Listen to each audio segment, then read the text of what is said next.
The storm hit the city streets with incredible force that evening. Maria Santos, just 24 years old, sat collapsed outside the metal gates of what used to be her family home. In her hands she held a worn photo of her late father. Meanwhile, her stepmother Grace stood under the covered entrance, completely dry in her expensive headscarf, while Maria's college clothes were drenched through. Her face was wet with both rain and tears as workers changed the door locks right in front of her. People living nearby watched from behind their windows, but nobody said a word. Their silence felt louder than the thunder overhead. Across the wet road, a dark blue luxury car sat running with its windows tinted black. Inside, a well-dressed man watched everything unfold.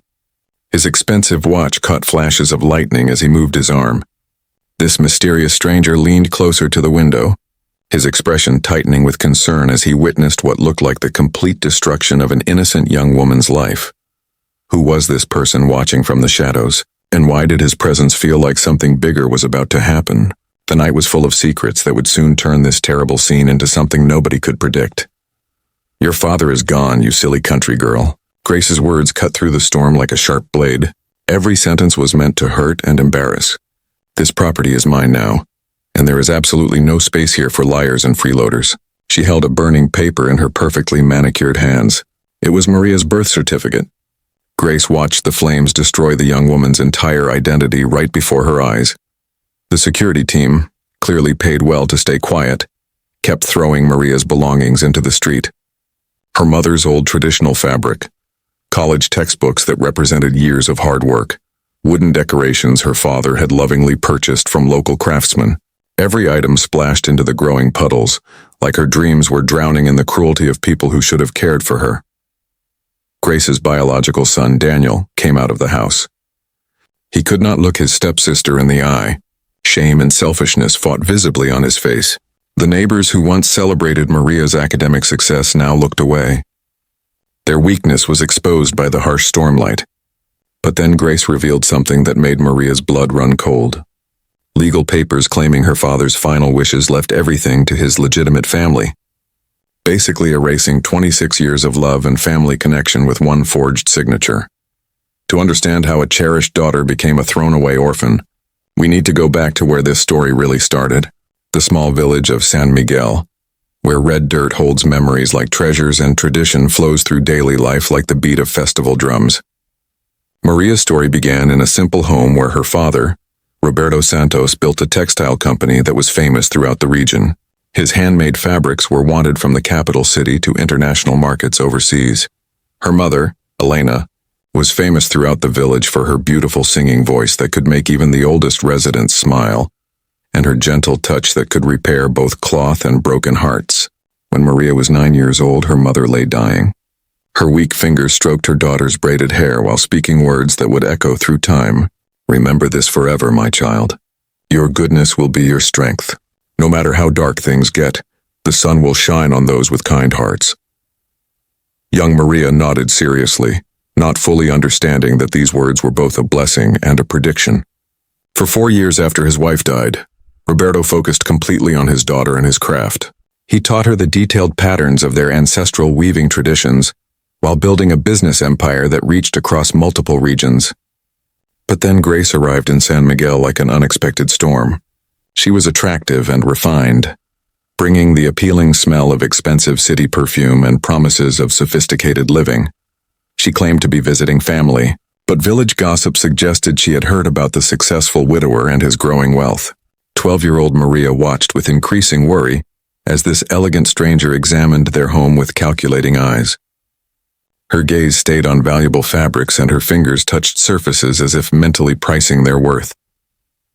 "Father," Maria whispered one evening while helping organize the latest fabric collection, "the new woman looks at our belongings like she is counting money." Roberto laughed, his experienced hands gentle in his daughter's hair, unable to see the predator hidden beneath Grace's charming surface. Within 8 months, wedding celebrations echoed through San Miguel as Roberto married his second wife. He believed he was giving Maria a mother's love while gaining a partner for his success.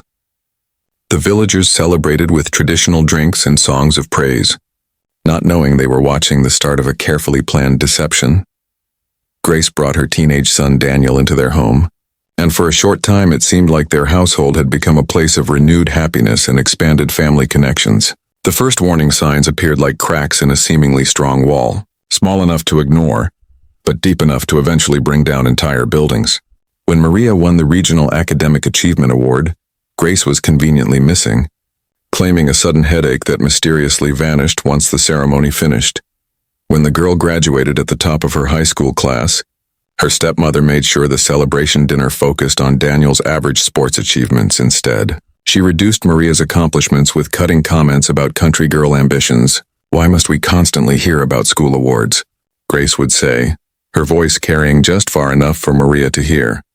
In the city, real intelligence means understanding how the world actually works, not burying your face in old books. The small cruelties multiplied like insects in damp wood. Each tiny wound carefully designed to avoid being noticed while slowly destroying the young woman's confidence. Maria's university application was accidentally turned in late.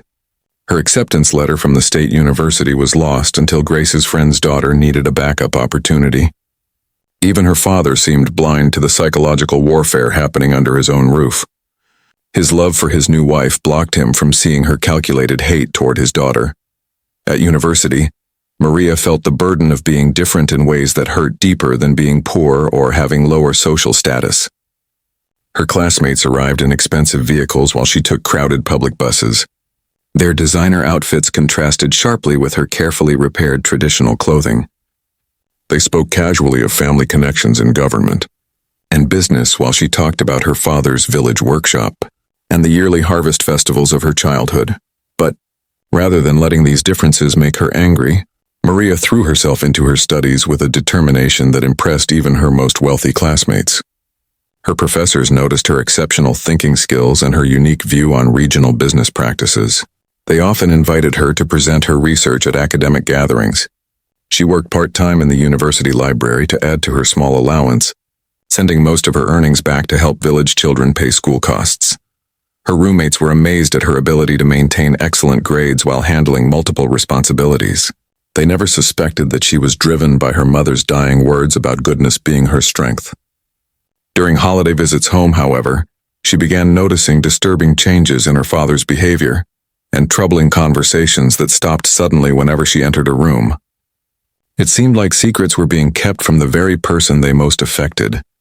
During her third year at university, threatening changes began showing up in the family home that would have alarmed anyone paying closer attention to details. Roberto looked increasingly exhausted and distracted.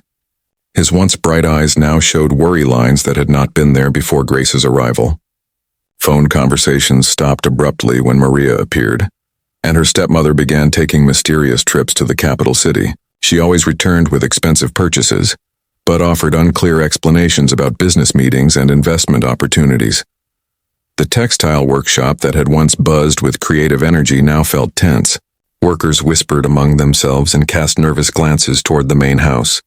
Grace's son Daniel, now in his middle 20s, had changed from a merely lazy teenager into something more threatening, a young man whose eyes held the calculating coldness of someone who had learned to see family members as obstacles to overcome, rather than connections to treasure. "Father, are you feeling okay?" Maria asked during one weekend visit, noticing how her father's hands shook slightly while examining his latest cloth designs. His smile was forced, his reassurance empty. "Just business worries, my daughter. Nothing for you to concern yourself with."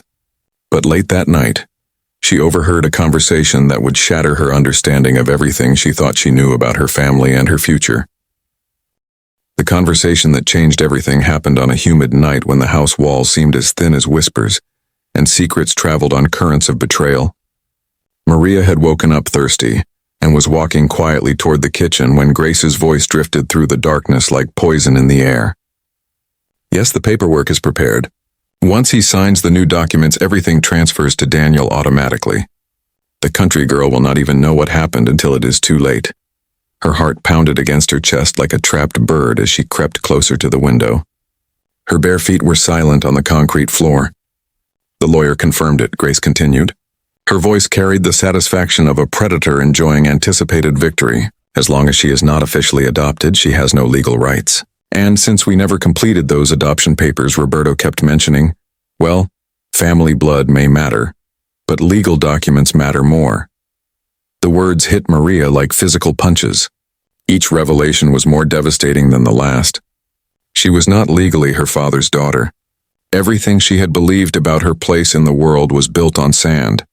Her entire existence was based on love and tradition, rather than law and documentation.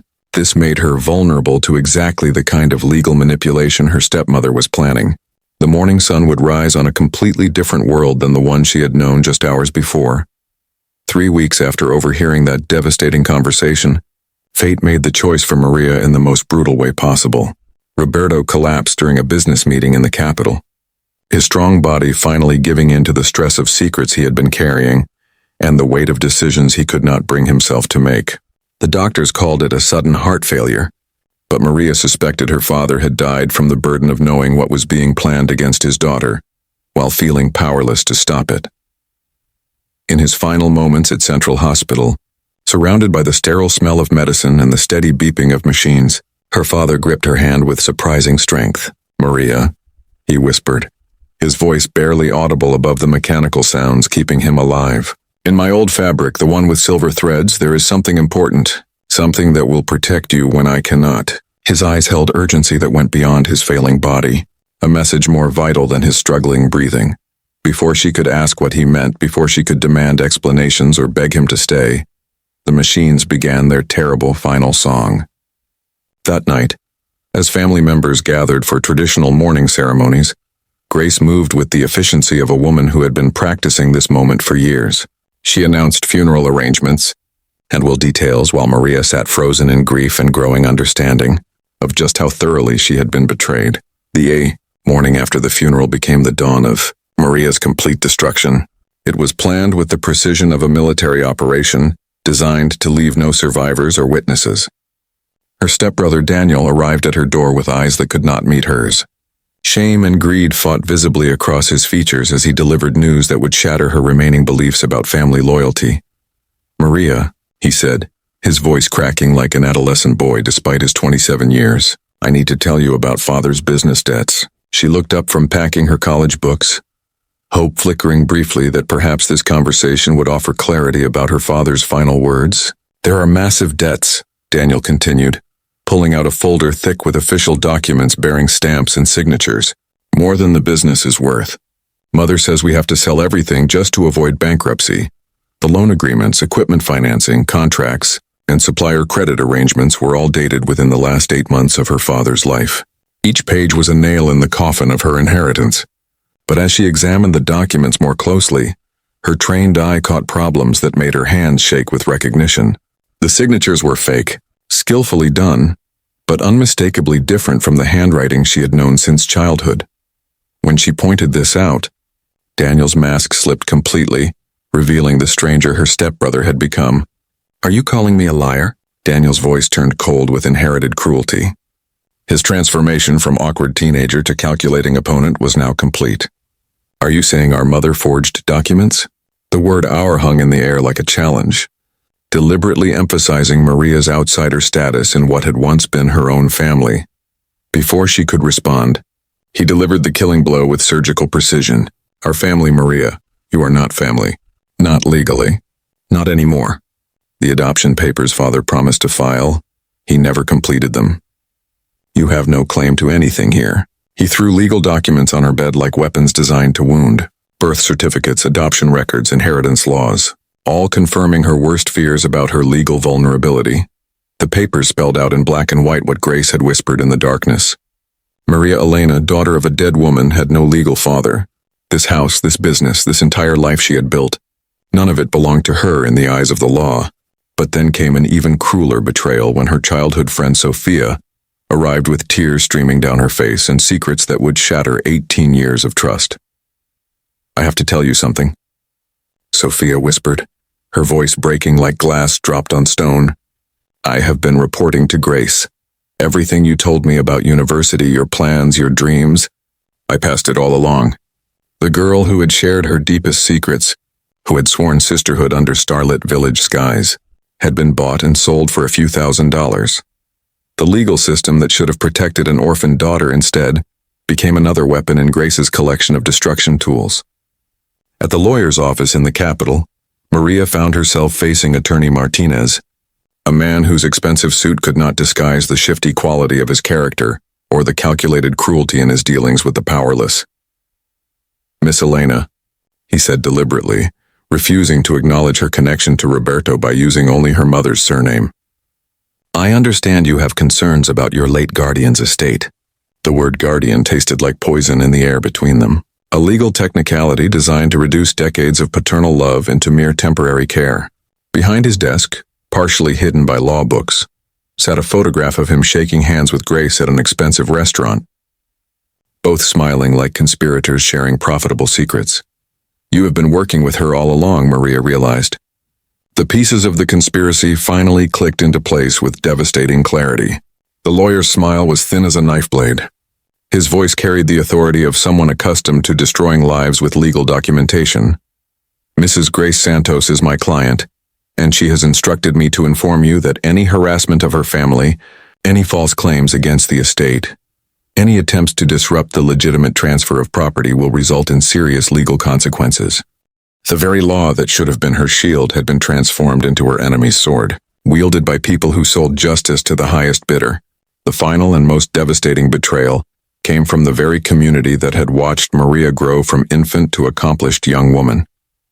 The traditional authorities who should have been guardians of justice and protectors of the orphaned.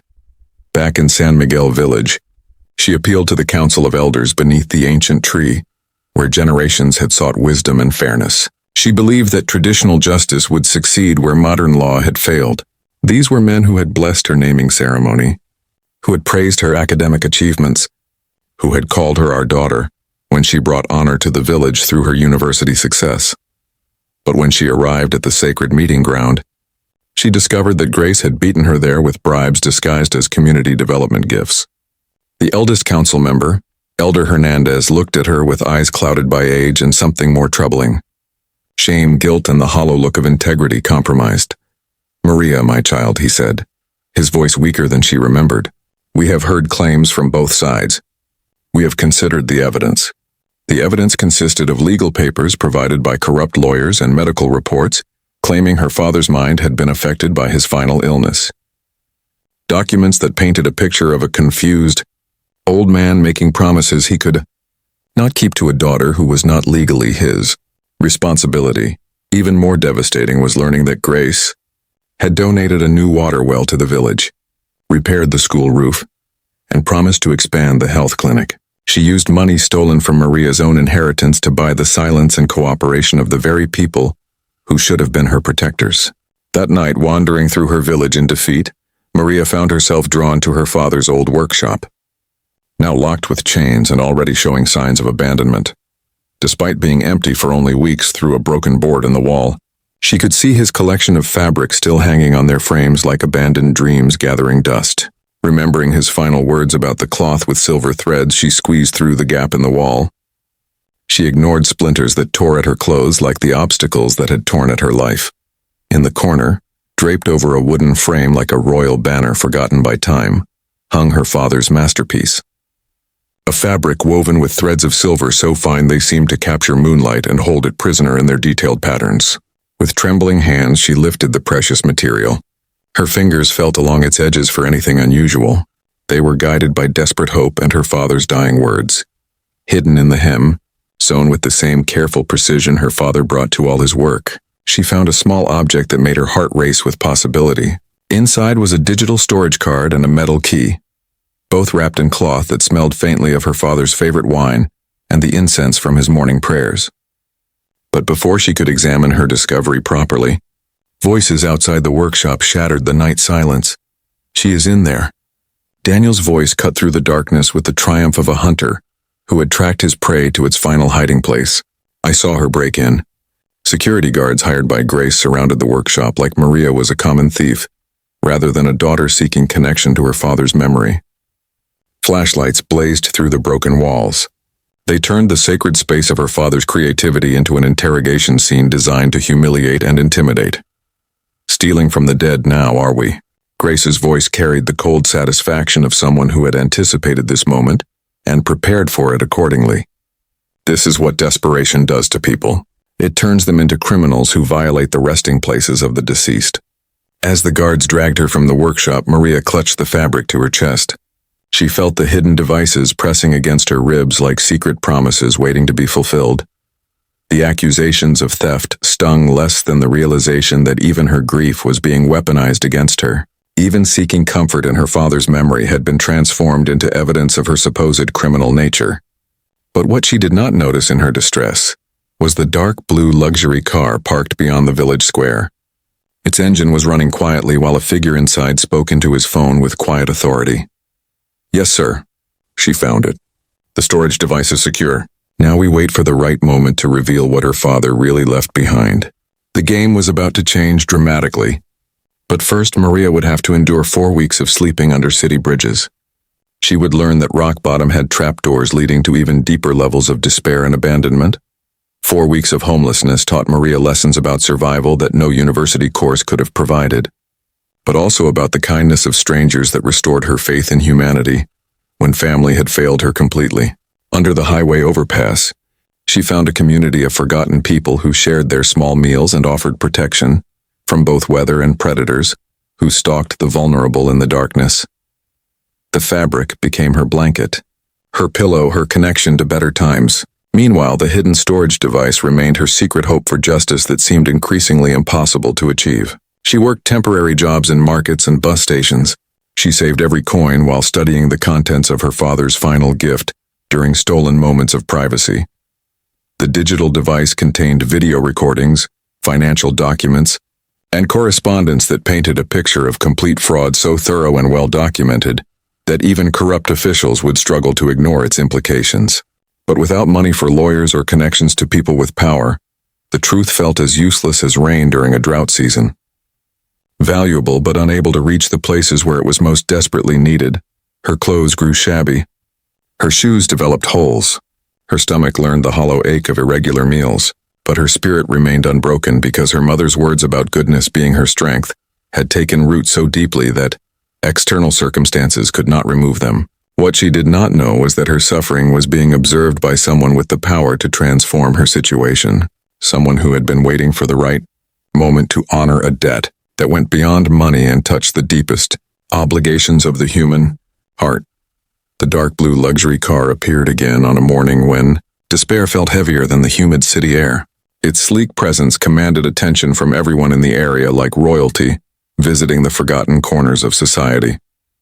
When the door opened, a man stepped out who seemed to carry authority in his very bones. His presence transformed the space around him from a place of desperation into something that felt charged with possibility. He was tall, dark-skinned, with gray threading through his carefully trimmed beard like wisdom made visible. He wore a traditional embroidered jacket, paired with expensive leather shoes worth more than most people's yearly income. "Miss Santos," he said, and his voice carried the quiet power of someone accustomed to being heard and obeyed. "My name is Ricardo Moreno. I knew your father and I have been watching your stepmother's activities for months." Maria clutched the fabric tighter. She was suspicious of anyone who might represent another trap or manipulation in a world that had already betrayed her beyond measure. "Are you another lawyer? Another person Grace sent to threaten me into disappearing completely?" Something flickered across the stranger's face. Surprise, perhaps, or respect for her caution in a situation where most people would have been overwhelmed by desperation. "I am many things, young woman, but I am not your enemy. Your father saved my life once, and now I intend to return that favor by saving yours." But then he said something that made the morning air itself seem to vibrate with potential. "I have been investigating your stepmother's fraud for months, and she made one crucial mistake. She tried to steal from a man who left his most precious secrets with someone she never suspected existed." The drive to Ricardo's office in the business district revealed a city most people never experienced. Glass buildings that pierced clouds like modern towers reaching for heaven. Conference rooms where fortunes changed hands with the casualness of market transactions. A world where power moved in currents invisible to ordinary citizens but felt by everyone nonetheless. "Who are you really?" Maria asked as they rode the elevator to the 52nd floor. Her voice carried the weariness of someone who had learned that generous gestures often came with hidden costs. "I am what people call a billionaire now," Ricardo replied with a slight smile that held both pride and humility. But 35 years ago, I was a village boy from San Miguel whose family could not afford high school fees. Your father gave me my first job. He taught me about fabrics and business. He treated me like the son he did not yet have. The elevator doors opened to reveal an office that looked like a fusion of traditional regional artistry and contemporary luxury. Traditional patterns were woven into modern furniture designs, and ancient wood carvings sat beside cutting-edge technology. The walls displayed photographs spanning decades, showing the progression from humble village workshops to international fashion shows. But in one corner, Maria spotted an image that made her heart skip. Her father standing beside a young man who was unmistakably Ricardo, both covered in textile dyes and smiling with the genuine affection of family. When I made my first million, Ricardo continued, settling behind a desk carved from a single piece of dark wood. I came back to thank your father and offered to repay everything he had invested in my education and future. But he refused my money and asked for something else instead. He made me promise, Ricardo continued, his voice growing softer with memory and weighted with obligation, that if anything ever happened to him, if his daughter ever needed protection from people who would use her kindness against her, I would be her shield against the world's cruelty. The promise hung in the air between them like a sacred oath. It connected past generosity to present necessity through bonds stronger than legal contracts. 8 months before he died, your father contacted me with concerns about Grace's behavior and suspicious requests for him to sign documents he did not understand. He asked me to investigate her background quietly. Ricardo pressed a button on his desk and a wall screen descended from the ceiling. It displayed photographs, financial records, and legal documents that told a story of predatory calculations spanning years. Your stepmother is not who she claims to be. Her real name is Grace Rivera, and she has done this before. She married wealthy widowers, manipulated inheritance laws, and stolen from grieving children across 4 regions. The screen showed newspaper clippings with headlines that made Maria's stomach turn. Widow accused of inheritance fraud in Northern Province. Business owner's children sue stepmother. Property dispute involves forged documents. Each article revealed the same pattern of seduction, marriage, systematic asset transfer, and abandonment of stepchildren who had no legal recourse against her methods. She is a professional predator who has perfected the art of legal theft, Ricardo explained. His voice carried both disgust and admiration for the thoroughness of her criminal enterprise. But your father was smarter than she gave him credit for, and he created a backup plan that she never suspected existed. The storage device you found contains more than just evidence, Ricardo revealed. His fingers danced across his desk controls to display new information on the wall screen. It holds video recordings of her meetings with corrupt lawyers, audio of her planning to forge his will, financial records showing systematic asset transfers, and correspondence with other victims of her schemes across the region. The evidence unfolded before Maria like a masterclass in organized crime. Each document built a case so thorough that even the most corrupt officials would struggle to ignore its implications. Your father spent his final months gathering proof of everything she was planning. He created an insurance policy that would protect you even if he could not survive to defend you, personally. But then Ricardo revealed something that made the entire situation even more complex and emotionally charged. There is something else you need to understand about why this case matters so deeply to me, he said. His professional demeanor softened to reveal something more personal underneath. I did not just fall in love with the idea of justice for your father's memory. I fell in love with you. The confession hung in the air like incense. It transformed a business meeting into something far more intimate and consequential. Your father would tell me stories about your kindness, your intelligence, your refusal to let hardship make you bitter or cruel. When I watched you being thrown from your home that night, when I saw you choose dignity over revenge, when you protected that fabric like it held the secrets of the universe, which it did, I knew your father had been right about your character. The revelation transformed everything about their interaction. It added layers of emotion and possibility that Maria had not been prepared to consider in her desperate circumstances. Before Maria could process the full implications of Ricardo's confession, the office doors burst open with the force of people accustomed to getting their way through intimidation and legal manipulation.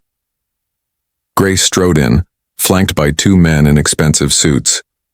Her lawyer, Attorney Martinez, and another man who carried himself with the arrogant authority of someone who had grown fat on corruption. Mr. Moreno, Grace said, her voice dripping with false sweetness designed to mask the venom underneath. I understand you have been filling my stepdaughter's head with lies and fantasies that could only lead to disappointment. Ricardo did not stand or acknowledge her presence with anything more than a slight raising of his eyebrow. His calm demeanor was more insulting than any verbal response could have been. Mrs. Rivera, he replied, deliberately using her real name rather than her stolen identity. Should I address you by one of your other married names from your previous fraud convictions? For the first time since Maria had known her, Grace's composure cracked slightly. It revealed the calculating predator beneath the sophisticated exterior. This is Inspector Ramirez, Grace said, gesturing to the man beside her lawyer with the desperation of someone playing their final card. He is here to inform you that harboring a criminal suspect is itself a crime under our law. The inspector stepped forward with the swagger of a man who had grown accustomed to selling justice to the highest bidder. His uniform was decorated with medals that represented successful acts of corruption rather than actual service to the people. Mr. Moreno, this young woman is wanted for questioning regarding theft of family property, forgery of documents, and making false claims against a grieving widow, he announced with the hollow authority of someone reading from a script written by people who controlled his paycheck. But then Ricardo smiled with the quiet confidence of someone who held all the winning cards. In a game his opponents did not even realize they were playing. Inspector Ramirez, he said with calm precision, tell me, how much did Mrs. Rivera pay you to fabricate these charges? Was it more or less than the $3 million she gave you to ignore the fraud investigation in the northern province 4 years ago? The wall screen now displayed bank transfer records, photographs of the inspector and Grace at expensive restaurants, recorded phone conversations discussing specific bribery amounts and methods for suppressing evidence. The inspector's face transformed from arrogant authority to sweating panic as his career and freedom evaporated before his eyes. This is fabricated evidence. You cannot prove anything, he stammered. But his protest carried the hollow ring of someone who knew they had been caught completely. I can prove everything, Ricardo replied, rising from his chair with the slow, deliberate movement of a predator preparing to deliver the killing blow. When you have enough money and enough patience, you can hire the best investigators on the continent. You can access bank records, phone transcripts, travel documentation, surveillance footage. You can build cases so thorough that even the most corrupt judge could not ignore them, without exposing themselves to federal investigation. Grace's sophisticated mask was now completely shattered. It revealed the desperate criminal who had been hiding behind expensive clothes and practiced charm. You have no idea what you are dealing with, she threatened, but her voice carried the high pitch of fear rather than confidence. I have connections you cannot imagine. People who will destroy you for interfering in family business, but Ricardo's next revelation would prove that her connections were nothing compared to the network of justice he had been building for months in preparation for this exact moment. People like Judge Fernandez, Ricardo interrupted with surgical precision. The one you paid $60,000 to rule against Maria's inheritance claim, or Police Commander Williams, who agreed to dismiss fraud complaints in exchange for his son's admission to an expensive private school. Perhaps you mean Governor Mendez, who promised to protect your business interests in exchange for campaign contributions that violated federal election laws. The wall screen now displayed a web of corruption so vast and detailed that even Grace seemed stunned into temporary silence by its comprehensiveness. Bank records, email correspondence, phone transcripts, video surveillance, witness statements. The evidence formed a picture of systematic corruption that reached into every level of society. The mistake you made, Mrs. Rivera, was assuming that because Roberto was a simple village businessman, his allies would be equally simple and powerless. You never imagined that his kindness to a poor boy would create a debt that would be repaid with the power to destroy your entire criminal enterprise. But then came the moment that would transform this confrontation from a business dispute into something far more dramatic and emotionally charged. Maria, Ricardo said, turning to face her with eyes that held something deeper than justice or business obligation. There is one more thing your father's storage device contains that will change everything you understand about this situation. The screen filled with her father's face, slightly pale but unmistakably coherent. He sat in what appeared to be a law office she had never seen before, speaking directly to the camera with the seriousness of someone delivering final testimony. If you are watching this, my beloved daughter, her father's recorded voice filled the room with the weight of messages from beyond the grave. It means that God has called me home and the predators have begun their attack. But I want you to know that everything I built, everything I dreamed was always meant for you and the family you would create. Her father's video will continue with devastating legal precision.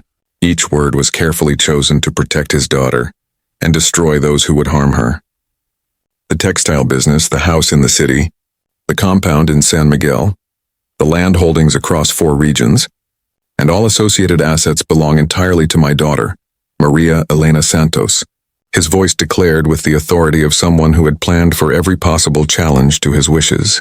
I have also established a trust fund for her education and future endeavors, managed by my dear friend Ricardo Moreno, who has proven himself to be a man of integrity and honor throughout our decades of friendship. But then the recording revealed information that made even Grace gasp with recognition of how thoroughly she had been outmaneuvered. Furthermore, I am fully aware that my wife Grace has been attempting to manipulate legal documents, forge my signature, and conspire with corrupt officials to steal my daughter's inheritance. I have documented evidence of these activities, including recordings of her planning sessions, financial records of her bribes, and testimony from witnesses she believed were safely bought. The screen filled with surveillance footage showing Grace with lawyers in secret meetings. Audio recordings of her discussing forgery techniques and financial transactions that traced stolen money through multiple accounts designed to hide her theft. But then came the revelation that no one in the room saw coming. The twist that would transform this story from a tale of justice into something far more profound and emotionally resonant. "There is one more thing," Ricardo said. His professional demeanor melted away to reveal vulnerability that made him seem more human than powerful. "Maria, your father did not just ask me to protect your inheritance. In his final days, he shared with me his greatest regret, that he had not found a way to shield you from the beginning. That his love for you had somehow made you vulnerable to the very people who should have protected you." The room fell into stunned silence as everyone processed the implications of what was about to be revealed. "He asked me to do more than preserve your financial legacy. He asked me to love you the way you deserve to be loved, to be the family you lost, to stand by you not just as a business partner or legal guardian, but as a husband if you would have me." The proposal hung in the air like incense. It transformed a legal confrontation into something sacred and deeply personal. "You are proposing marriage?" Maria whispered. Her mind struggled to process everything that had happened in the space of a single morning. "I am honoring a dying man's wish while following my own heart," Ricardo replied with simple honesty that cut through all the complexity of their situation. "I fell in love with your character long before I met you in person. Your father would tell me stories about your kindness, your intelligence, your refusal to let hardship poison your spirit." "This is ridiculous." Grace finally found her voice. Desperation made her words sharp and frantic as her carefully constructed world collapsed around her, like a house built on shifting sand. "You cannot buy a wife like you purchase a business contract. This is still our culture. There are traditions, customs, proper procedures that must be followed." But Ricardo's smile could have powered the entire city electrical grid. It radiated confidence and cultural knowledge that ran deeper than her superficial understanding of tradition and custom. "Mrs. Rivera, I am about to show you exactly how our traditions work when they are backed by justice instead of corruption, when they serve love instead of greed, when they honor ancestors instead of dishonoring their memory." He pressed one final button on his desk and the office doors opened to reveal something that took everyone's breath away. It transformed the sterile corporate environment into something magical and sacred. A full traditional wedding procession entered the room. Drummers in elaborate traditional robes whose rhythms seemed to make the building itself dance with ancestral energy. Praise singers whose voices could wake ancestors from their eternal rest and call down blessings from the spirit world. Elderly women carrying traditional nuts and ceremonial wine with the reverence of priestesses, performing sacred rituals that connected the living to the dead. Most shocking of all, the village elders from San Miguel appeared, led by Elder Hernandez himself. Their faces glowed with something that looked like redemption, seeking expression through concrete actions rather than empty words. The transformation of the office space into a traditional ceremony ground proved that justice and culture could work together to heal wounds that seemed too deep for healing. "What is this?" Maria stammered. She was overwhelmed by the sudden transformation of her reality from courtroom drama to cultural celebration. From legal confrontation to spiritual ceremony that seemed to bridge heaven and earth. My child, Elder Hernandez, stepped forward. His aged voice trembled with emotion that decades of experience could not quite contain. We have come to correct a terrible wrong that we allowed to happen under our watch, to restore honor that should never have been taken from you. The village council that had rejected her just weeks before now stood before her with humility that transformed their authority from something that oppressed into something that blessed and healed. When Mr. Moreno showed us the evidence of Mrs. Rivera's deception, another elder continued, shame and determination fighting in his weathered features. When we learned how we had been manipulated into betraying one of our own daughters, we knew we had to make amends for our failure to protect you when protection was most needed. The elders who had been bought by Grace's bribes now bowed themselves in genuine remorse that went beyond mere apology into the realm of spiritual repentance and community healing. The water well she donated to our village, Elder Hernandez's voice carried the weight of painful realization, was built with money stolen from your father's business. The school roof repairs were paid for with your rightful inheritance. The clinic expansion was funded with assets that belonged to you by right of blood and love. The confession of their complicity in her suffering was painful but necessary. It cleared the air for genuine reconciliation and restoration of trust between Maria and the community that had raised her from childhood. The traditional wedding ceremony that followed was unlike anything the city had ever witnessed. A fusion of ancient wisdom and modern justice that would be remembered for generations and retold in stories that would inspire countless others. While police officers led Grace, her corrupt lawyer and the compromised inspector away in handcuffs, while news crews gathered outside to document the arrest of one of the nation's most notorious inheritance fraud networks. Inside the Moreno building, two souls were being joined in the way their ancestors had always intended marriages to be, as unions that strengthened communities and honored the wisdom of those who came before.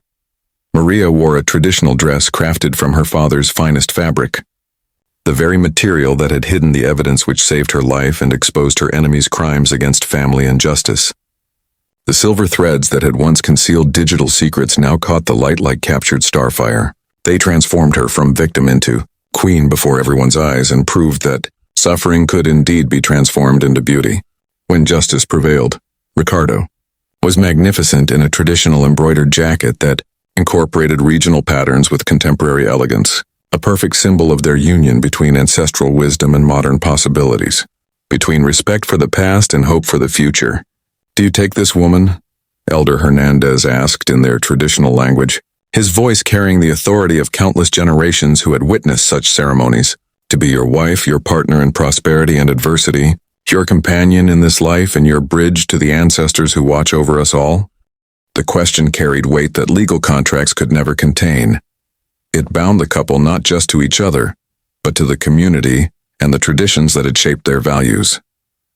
I do, Ricardo replied, first in the national language, then in their regional dialect, then in another local tongue, acknowledging the diverse heritage that made their nation beautiful and strong. His words carried weight that legal contracts could never contain. The simple words bound him to promises that went beyond wealth and touched the deepest obligations of the human heart. They connected him not just to Maria, but to her ancestors, and to the children they would raise together in wisdom and love. Do you take this man? The elder asked Maria with ceremonial gravity that made the moment feel both intimate and universal. To be your husband, your protector without domination, your provider without ownership, your equal in all things that matter, to the human spirit and the continuation of our people's values? Maria looked into Ricardo's eyes and saw not just wealth or power, but the same kindness her father had possessed, the same integrity her mother had prayed she would find in a world that often rewarded cruelty over compassion. I do, she said. Her voice carried across the room like a bell announcing freedom from everything that had tried to destroy her spirit and rob her of her rightful place in the world. The ceremonial nut exchange followed with prayers for fertility, prosperity, and the blessing of unborn generations who would inherit not just material wealth, but the values that had made this moment possible. Traditional wine was shared among the elders, sealing bonds that corruption had tried to break but could never truly destroy when they were rooted in genuine love and mutual respect. The praise singers told the story of how love conquered betrayal, how patience defeated greed, how justice arrived like the morning sun after the darkest night that seemed would never end. The news that completed their triumph came as the wedding celebration continued around them. It proved that justice properly served creates ripples that extend far beyond the immediate participants in any conflict. Ricardo's head of security approached with updates that had everyone cheering and celebrating with joy. "Sir, the arrests are proceeding according to plan. Mrs. Rivera is being charged with inheritance fraud, document forgery, conspiracy, bribery, and federal corruption. Her son Daniel has agreed to testify against her in exchange for a reduced sentence and mandatory community service. Inspector, Ramirez faces immediate removal from office and federal corruption charges that could result in 23 years imprisonment. Attorney Martinez's law license has been permanently revoked and he is facing disbarment proceedings that will prevent him from practicing law anywhere in the region." The systematic destruction of the corruption network that had tried to destroy Maria proved that evil, no matter how well organized or powerful it seemed, could not ultimately triumph over truth backed by sufficient resources and determination. "What about the stolen assets and the other victims?" Maria asked. Her concern extended beyond her own restoration to the wider circle of people who had suffered from Grace's predatory schemes. "Everything taken from your father's estate is being restored immediately with interest and damages," the security chief reported with satisfaction that came from seeing justice properly served. "The textile business, the family properties, the investment accounts, all of it is legally yours again. Additionally, Mrs. Rivera's personal assets are being seized to compensate other families she defrauded over the years. This ensures that her victims across 5 regions will finally receive the justice they deserve." The comprehensive nature of their victory proved that good triumphing over evil was not just a fairy tale concept, but a real possibility when the right people committed themselves to fighting for what was right. 4 months later, the most satisfying moment of Maria's entire ordeal came when they returned to San Miguel for the traditional second ceremony that would complete their union in the eyes of their ancestors and the community that had watched her grow from infant to accomplished woman. The entire village gathered under the ancient tree where she had been rejected and humiliated. But this time she arrived not as a beggar asking for justice, but as a queen returning to claim her rightful place in the story of her people. The transformation was so complete that visitors who had not witnessed her earlier humiliation could never have imagined the suffering she had endured just months before in this very same location. The elders who had been bought by Grace's bribes now bowed themselves in genuine remorse that went beyond mere apology into the realm of spiritual repentance that sought to heal the wounds their cowardice had created. The neighbors who had watched her humiliation in cowardly silence now celebrated with joy at her restoration. Their celebration carried undertones of relief that justice had prevailed, and they were no longer complicit in oppression through their silence. Even her childhood friend Sophia approached with tears streaming down her face and courage that had taken months to build through therapy and spiritual counseling. "Maria," she whispered, her voice breaking with years of guilt and regret. "Can you ever forgive me for betraying our friendship when you needed loyalty most? I was weak, desperate, but that is no excuse for selling your secrets to your enemies and participating in your destruction." The request for forgiveness represented more than personal healing. It symbolized the restoration of trust that communities need to flourish and protect their most vulnerable members from predators who would exploit divisions among neighbors and friends. The reconciliation between Maria and Sophia represented the healing of bonds that corruption had tried to sever. It proved that genuine friendship could survive even the worst betrayals when both parties committed themselves to truth and renewed trust. "I forgive you, Sophia," Maria said, embracing her friend with warmth that surprised them both and proved that genuine forgiveness could indeed heal wounds that seemed too deep for healing. "But our friendship must be rebuilt on truth this time. No more secrets between us. No more betrayals for money or fear. We must promise each other that we will never again allow outsiders to turn us against our own blood and bonds." The celebration that followed lasted 5 days and 5 nights. It established new traditions that would be remembered and repeated for generations throughout the region, creating a legacy of hope that would inspire countless others facing similar challenges. Traditional drummers played rhythms that had echoed through San Miguel for centuries. Their beats connected the present moment to ancestral wisdom that went beyond individual lifetimes and personal struggles. Master weavers demonstrated techniques that would ensure the village's textile traditions survived another generation.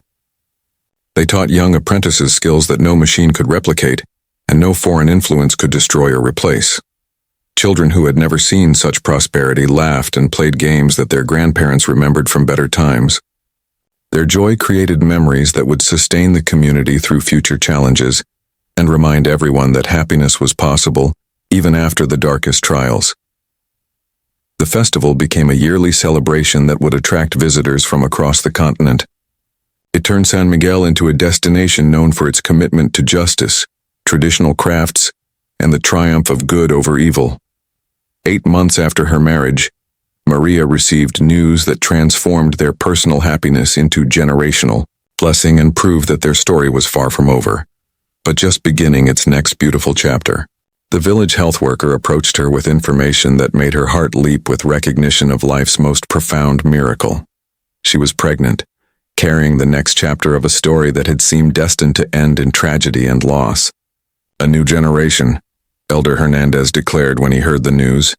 His aged voice trembled with emotion that decades of wisdom could not quite contain. A child who will inherit not just material wealth but spiritual wisdom, not just property and businesses, but principles and values that will guide them through whatever challenges the future may bring to our people and our land. The praise singers immediately composed new verses celebrating the continuation of bloodlines that honored ancestors while embracing progress, the triumph of love over hatred, the promise that kindness would be passed down like precious family treasures from one generation to the next. As the celebration continued around them, Maria placed her hand on her still flat belly and whispered a promise that connected her unborn child to the legacy of strength that had brought her through her darkest hour. Little one, you will grow up knowing that justice exists in this world, that good people can triumph over evil, that your character matters more than your circumstances or the accidents of your birth. The pregnancy announcement sparked village-wide festivities that lasted for weeks. Women's groups competed to create the most beautiful baby clothes, and men crafted toys that would teach traditional values while entertaining modern children. The news spread across the region, inspiring other young women who faced similar challenges to believe that their stories, too, could have happy endings if they refused to surrender their values or abandon hope. The transformation of Grace from predator to penitent had been one of the most surprising developments in their entire story. It proved that even the hardest hearts could soften when confronted with genuine consequences and offered genuine redemption, rather than mere punishment and abandonment. After serving 4 years in federal prison, she had emerged broken but not bitter. She was humbled by her experiences and genuinely remorseful for the pain she had caused to multiple families across multiple regions through her systematic fraud schemes over many years. Her first act upon release was to seek out Maria, not to ask for money or mercy, but to offer whatever service she could provide to make amends for her crimes against family and community. "I know I can never undo the suffering I caused," she had said. Tears streamed down her face as she knelt before the woman she had once tried to destroy. "But if you will allow me, I want to spend whatever years I have left trying to heal some of the wounds I created through my greed and selfishness." Maria had looked into her former stepmother's eyes and seen something she had never expected. Genuine repentance that went beyond mere regret into the realm of spiritual transformation that could only come from truly understanding the magnitude of one's sins against innocent people. The decision to forgive had not been easy or immediate.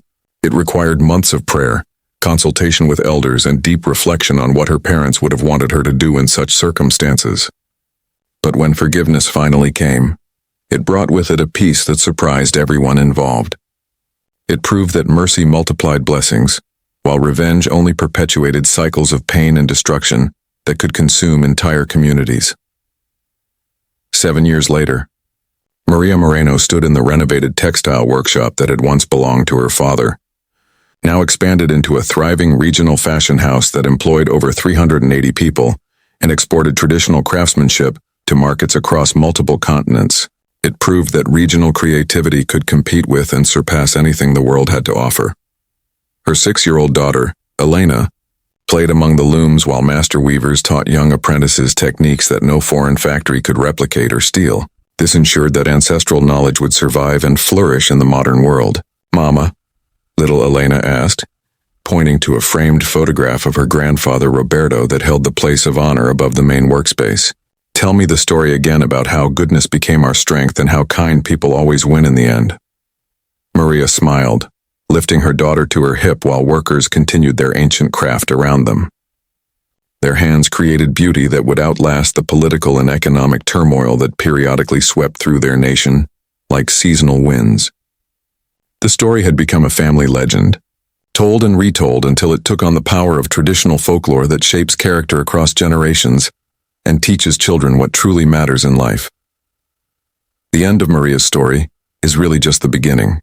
Her tale reminds us that courage can conquer corruption, that love can overcome loss, and that ordinary people who choose to remain kind when the world gives them every reason to become bitter possess extraordinary power. Remember that your character is your strength, that your kindness has power, and that your story, like Maria's, is still being written.